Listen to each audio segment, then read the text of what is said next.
Ladies and gentlemen, I'm proud to present Nico Van Der Westhuizen.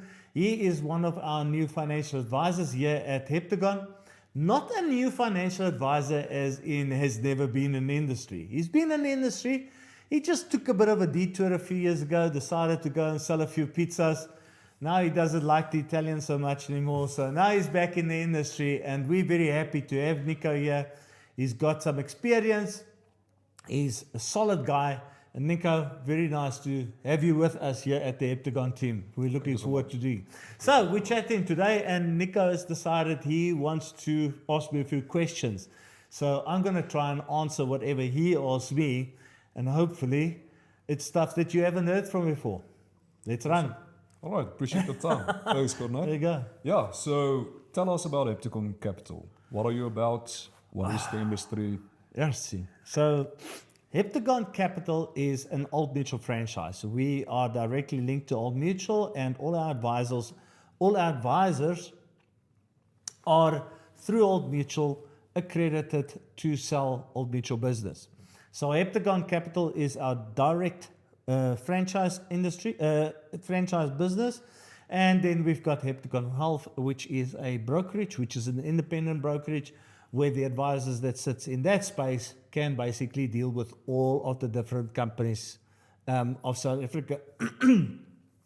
So that's basically who Heptagon is. Where it started many years ago when I started my own brokerage. And then at some point I decided, okay, I'm a bit bored with just doing brokering. I wanted to manage people. I wanted to train people. I started a franchise, and I started the franchise in 2013. But life takes a few detours. And so the name of the company has changed a few times up to the point where we are now Heptagon Capital. Yes. Looking after people, trying to give them the best possible solutions when it comes to all their planning on financial matters. Great. So awesome, yeah. And like everyone know, you have been in the industry quite a while, 30 plus years. Yep. What would you say is keeping you in the environment? What is your passion towards the industry? It's not really my passion to the industry. It's actually my passion to people. I just love people. I love interacting with people. I love talking to people. And our industry gives me the opportunity to help people. I have the wonderful privilege to do planning for people in terms of their estate planning, retirement planning, investment planning. And I have seen in so many instances where proper planning is done, the peace of mind it gives people when you've done estate planning and the person becomes disabled or passes away, the absolute peace of mind it gives that family to know that there's no financial troubles if obviously they manage their money well. So for me, it's the people that keeps me in the industry. I love the people. And then of course, I'm talking about clients now, but I absolutely love the fact that I have the privilege to give training to our financial advisors. We've got a wide variety of advisors in terms of experience. As you know, there's a couple of advisors that's really new to the industry. And then there's a couple of advisors that, like me, has already had 30 years experience plus. And it's just wonderful to be in that position where I can help people to become good financial advisors. I can help them with training. I can help them with coaching. I can help them with co-attending meetings. I love doing it. That's awesome. Absolutely a passion. Perfect. And what would you say in the environment for 30 plus years, what would have been the most difficult part of the journey? What would you say is the most difficult part, say, with interactions with clients or just in the broad spectrum of the...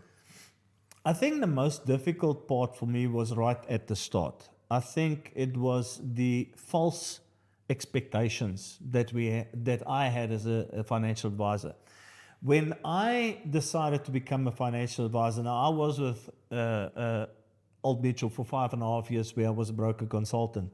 So when I moved from that environment where I was assisting financial advisors who were writing business, I was assisting them to get their business through, get it issued, etc.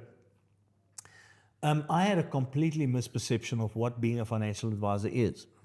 And when I decided, listen, yeah, I want to make the jump, I spoke to a number of my financial advisors that I had on my panel those years. And you know what? It was a different era. They were like, no, just get yourself a contract, get yourself like 20 application forms for investments, go out there and just talk to everybody and do a 200 and 300 Rand investment year. And you know what? You just need to survive for 6 months and things are going to be perfect. And then when I came into this industry as a financial advisor, I realized how completely wrong that was. And the nonsense that these advisors were telling me. It's maybe how they started in the industry, but it was complete load of rubbish. And I think that was the most difficult part. It was that absolute awakening to realize that giving financial advice is not selling sweets. It's not selling Cokes from the back of your truck. Giving financial advice is a much more comprehensive, holistic approach to life that can have major impact or major influence on people's lives. And if I knew that then, I think I wouldn't have come into this industry. Because when I was in here for 6 months, I was like, what the hell have I done? How did I get myself in here? But yeah, and I think that was the thing. So it took not 6 months. It took 3-4 years before I really got established. But if I look back, I think that's also the thing that makes me love this industry, is the fact that it's something that is absolutely of value to people, and it's not something to be taken lightly. So I appreciate that learning school that I went through, and that I can today sit here and be a financial advisor with the experience that I've got, and that I can transfer that to people, where I can tell people about that, in the hopes that I can help create great financial advisors and not a bunch of policy salesmen. So true. Yeah, Corne. And like you say, the most difficult part is getting the client to a point where they realize how important money is and how to manage money. What would you say is the number one tip that you would give to clients? Wow. So yeah, I'm not saying clients are difficult, okay? Some are, but not all of them. So with regards to clients, okay, I think the most important tip for anybody, and it starts from teach your children this. I don't even care if you're an adult, teach your children this. Learn the discipline of starting to save. That is the most important. The discipline of taking a portion of whatever you get, whether it's your pocket money, whether you are cutting somebody's lawn and getting paid for it, whether you are in the first job ever, whether you are doing sales, whether you're working for a fixed salary, I don't care. The most important thing is if you can get people to buy into the idea of, I have to save a little bit of what I earn. And if you can get people to do that, preferably, we always talk about preferably 10%. But I would say, man, if somebody is earning 10,000 Rand a month and they can only put away 300 Rand a month or 200 Rand, then do it. It's not 10%, it's 2% or 3%, but just do something. Get your discipline in terms of saving, because once you have disciplined yourself to do that, in time, you are going to realize, but I am getting along without this little bit. I can put a bit more, I can put a bit more. And before you know it, you are building wealth like a champion. So that, to me, is the number one tip that I will give to any clients. I've just seen it so many times that it's not only South Africans, it's across the world. People have this tendency to earn a certain income, and instead of saying, listen, I'm going to save a bit and then I will spend the rest on whatever I need, they do exactly the opposite. They go and find the most expensive place to stay.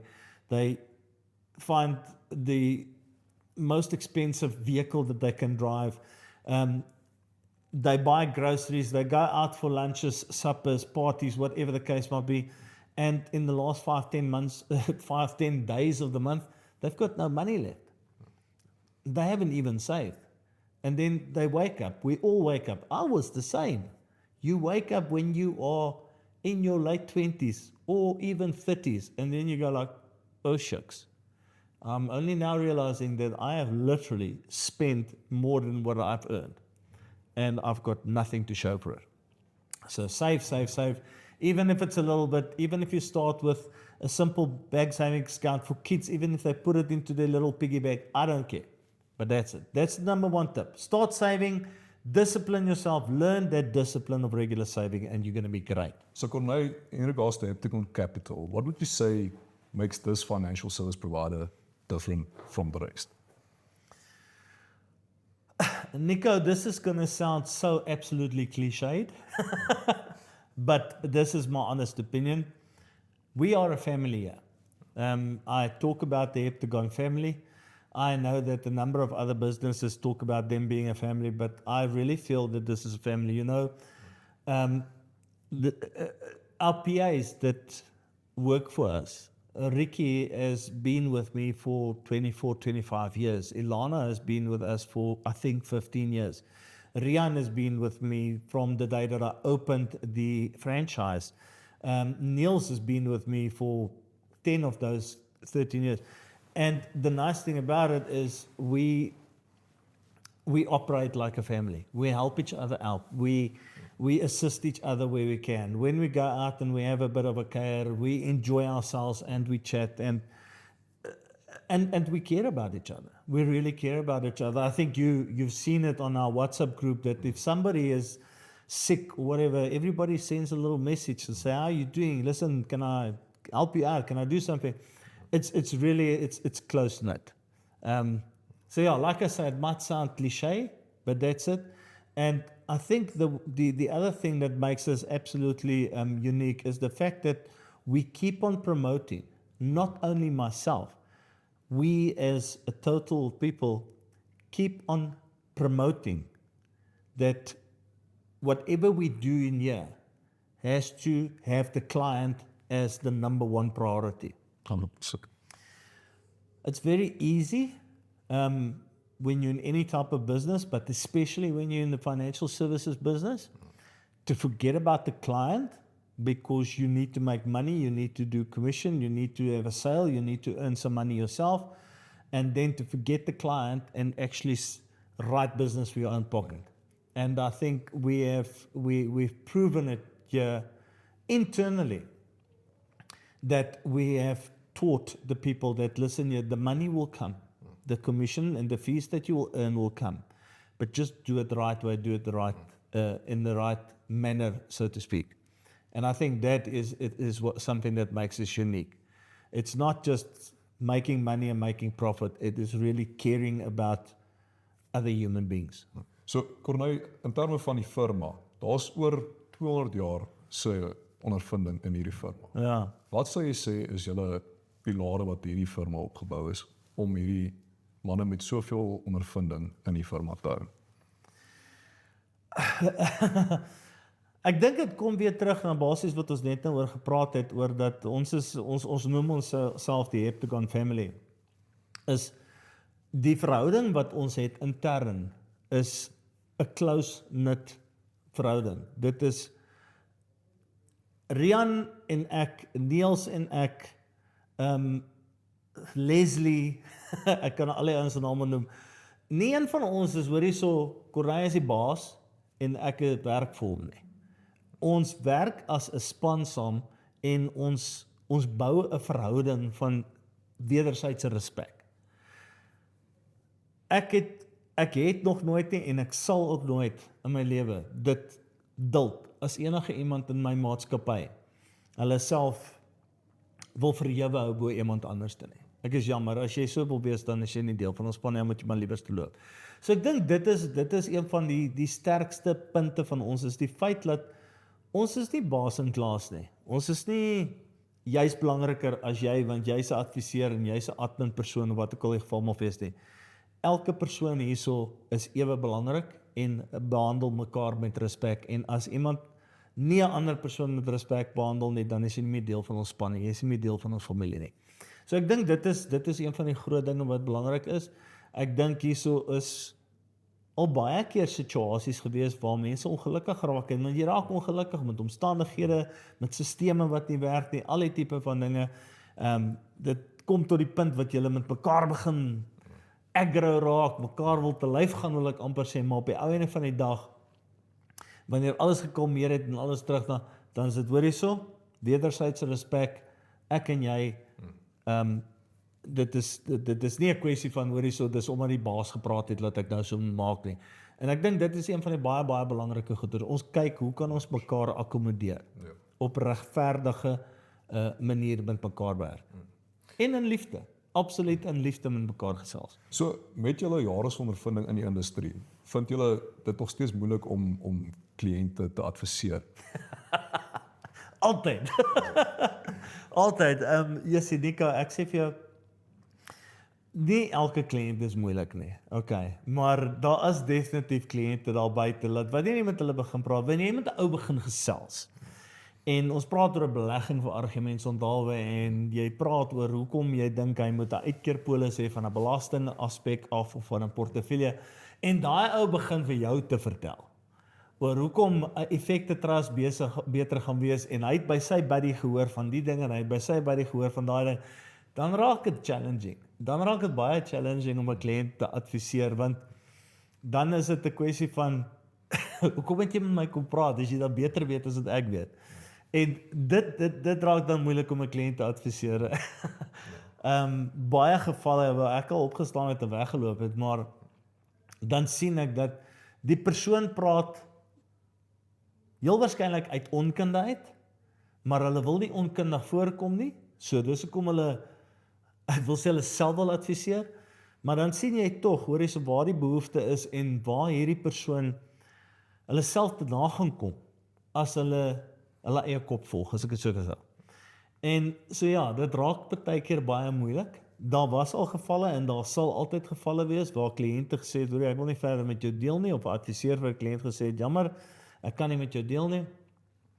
Maar ek dink, gelukkig vir ons is dit, hoe sê die Engelsman, very few and far between.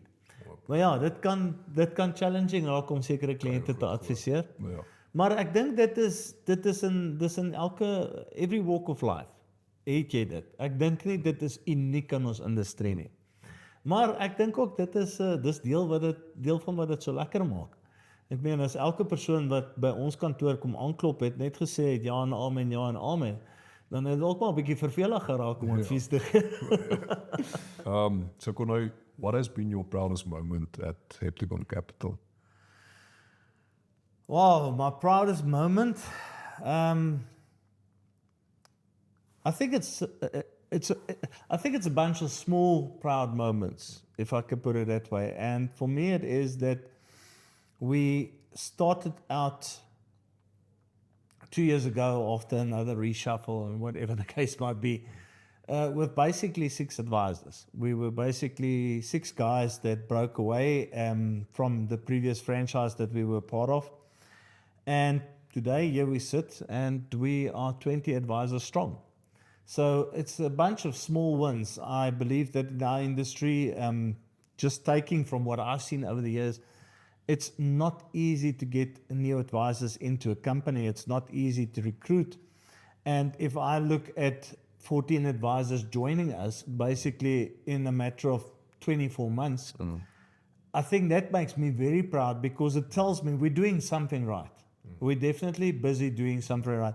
And that I would say is a bunch of small proud moments, but it lets me sit here with a feeling of really we're doing something right. And especially when I look at this afternoon when we walked in here and Niels was talking to a client, and when I saw that client and we got introduced, and I could see the client was at ease, he was happy, he was satisfied. That gives me great satisfaction to know that whether it's myself or whether my advisors dealing with clients feel that they're getting value for money. What would you say was the driving force behind growing that and staying committed to growing Heptagon Capital? You know what? It's funny that many years ago, many moons ago, when I started my business, it was I wanted to make money. I come from a very, I almost want to say, impoverished family, pretty poor background. I mean, we did not live like kings when I was growing up. And one of my things in life was I don't ever want to be in the same financial situation as what I saw my parents being in while we were children. So I think for me, originally, it was a question of I just wanted to make money. I wanted to grow this big company, become a multimillionaire, and just coin it big time. And I think as time has gone, I've come to realize that it's not what life is all about. Yes, we all want to make a decent living and we all want to have a pretty comfortable life. But at the end of the day, it's all about helping people. It is about giving people value for money, like I said, but in such a way that the people want to stick with you. They want to work with you. They trust you. They believe in you. And I think that's the big thing for me about Heptagon and the driving force is as time is going on, I can see more and more people joining us in terms of advisors joining us because they buy into our beliefs and they buy into what we stand for here. And more clients deal with us because they believe in what we're doing and that we are giving them good advice and building a solid relationship with them. And I think that's the big driving force for me these days behind the company. To the point where people have often asked me, when do you want to retire? And I'm like, I never want to retire. I know I'm not going to be able to do this when I'm 105, but I'm going to give it my damnedest. How would you say do you cope with the stigma surrounding financial advisors? And how do you go about building trust with potential clients also? Yeah, the stigma around financial advisors, I do think it's not unfair. That's the first thing I need to say. I don't think the stigma is unfair. I used to say this in my earlier years when I was still more gung-ho and not so, when I didn't care too much about what I said. I used to very often say, if you've got 10 financial advisors lined up against the wall, there's 2 that you can trust and 8 that you can't. Yeah. And I won't say it's like that anymore, but I think these days there is a question of there's more financial advisors that are doing or get into the industry for the wrong reasons than what they are financial advisors that's doing it for the right reasons. And people can pick up on that. And because people can pick up on it, that's why there's a stigma. So all I can say is you're going to find it in every industry. Think about lawyers. Have you ever heard of an honest lawyer? Think about accountants. How many accountants has apparently scammed people out of their money or cheated them out of the money or did not do their taxes right? You're going to find it in every industry. So the stigma is always going to be there. The stigma will only really change when we get into an environment where financial advisors, I almost want to say, can start off from day one making a decent income and don't have to worry about going forward. But you will never find it in our industry because our industry is not a salarized industry. So that's the stigma, and to a certain extent it's deserved. But then what I say to people is, to you as a client, there is a responsibility on yourself to also take responsibility in deciding who you're going to work with. And that's why I keep on advising on many of the videos that I make to say to people, well, if you do not trust me when I speak to you, or if you're not certain, go and get a second opinion, go and get a third opinion. And I promise you that by the time you have your second or third opinion, you are going to see for yourself, okay, I can trust Piet, I can trust Chris, I can trust Corneille, but I can't trust John, or whatever the case might be. So it's a bit of extra work, it's a bit of extra responsibility that clients have to take, but that I think is how, the only way to get around it. I often see people making comments about our financial advisors just want to take the most commission and we don't care about people. And you know what? You're also always going to have those negative people that just can't see any good in life. Oh, tough luck. Can't do anything about them. Absolutely. As jy vir jou jonger self 'n raad kan gee in terme van finansies, wat dink jy sou die nommer 1 punt wees wat jy vir jouself sou gee? Wel, as ek my jonger self kon raad gee, dan sal die eerste ding wees om te sê, leer om 'n begroting te doen. Leer om 'n begroting te doen. Jy weet, ons het net nog gepraat oor wat is die advies, die eerste stuk advies wat ek vir iemand sal gee, en dit is om te begin spaar, maak nie saak hoeveel nie, al is dit te min, maar begin net spaar. Maar ek dink vir my jonger self sal dit wees om te sê, werk op begroting. Dit is my skrikwekkend, die hoeveelheid mense wat ons mee deel, wat nie op 'n begroting werk nie, en wat nie regtig waar 'n klou het van wat hulle werklike behoeftes is op 'n maandelikse basis nie. Ek het al soveel oefeninge deurgegaan met mense wat hulle vir my sê, ek het net eenvoudig nie geld om te belê nie. En dan gaan doen ons lekker oefeningkie waar ons hulle bankrekening staat vat vir 'n maand, hulle kredietkaart staat, ons gaan merk alles af wat ons gekoop het en betaal vir 'n maand, dan kom ons agter, maar hoeveel kere was ons wat ons gaan uit eet het? Hoeveel keer het ons by die bottelstore botteltjies, klippies en Coke gaan koop? Jy weet, hoeveel keer het ons die gedoen of daai gedoen wat net entertainment is? En dan kom mense tot 'n skok agter hoeveel geld gee hulle uit op alledaagse dinge wat hulle nie regtig waar nodig het nie.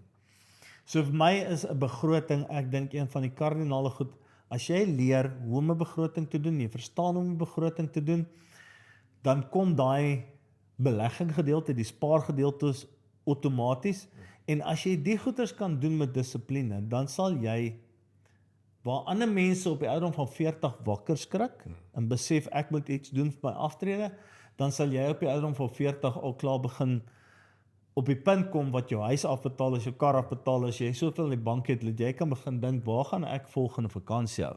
Wanneer gaan ek Mauritius toe, en wanneer gaan ek Amerika toe, wanneer gaan ek Australië toe?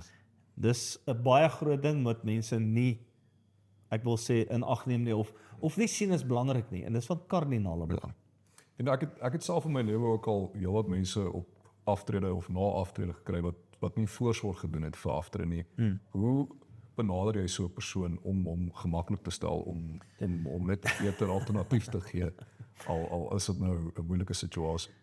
Yes, en Nico, dis 'n baie moeilike een daai, jy weet, dit is nou maar ongelukkig so, dat sommige mense het net eenvoudig nie voorsiening van enige aard getref, en daar is niks wat jy vir so 'n persoon kan sê, of vir so 'n persoon kan doen nie. Ek meen, as jy met iemand gaan praat wat in aftrede is, en hulle het niks nie, ek is nie 'n towenaar nie. Ek kan nie ewe skielik 'n haas uit 'n hoed uitruk, en vir hulle een of ander tipe van voorsiening maak nie. Dit kan ek nie doen nie. So daar is definitief 'n sekere gedeelte van ons populasie wat selfs ek met my skouers optrek en sê, sorry, ek kan nie help nie, daar's niks wat ek vir jou kan doen nie. Maar die mense wat die kapasiteit het, okay, of ons nou by aftrede is, rukkie voor aftrede, wat ook al geval het, wat die kapasiteit het om tog in 'n mate te begin voorsiening tref.